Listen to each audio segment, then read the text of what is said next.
Okay, in this video we're going to be checking out the 1102 12,500 kV motor from FlexRC, and I put this on the Ascent-X, or sorry, Slim-X. It's actually another frame from FlexRC. I did a video on the frame and a conversion build maybe about a month ago.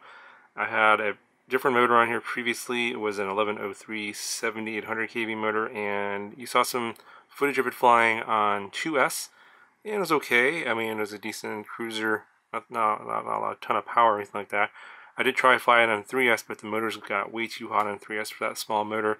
So I decided to swap the motors out for this much higher kV, 12,500 kV, and run it on 2S. I don't think this will run on 3S, but yeah, I just wanted to run this on 2S because it's going to be overall a lighter setup. And I actually ended up doing a kind of mostly a lot of a rebuild here because I had a different camera on here before. I had a Runcam Swift, I believe, with the Runcam video transmitter goes in the back of the camera. I think that was only 25 milliwatts, something like that. And so basically what happens is the weight was about 53 grams before for the whole thing.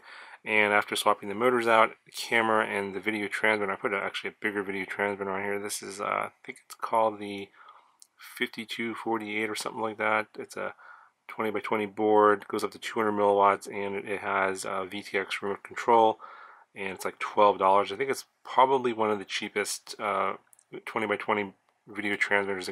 It's power switchable and it has VTX remote control that I've seen, so I'll put links to all that in the description below. But the point of what I'm talking about here is that with the part swaps, I was hoping that the weight would go down because I'm switching the motors up, but because I added a bigger video transmitter, I gained that weight back.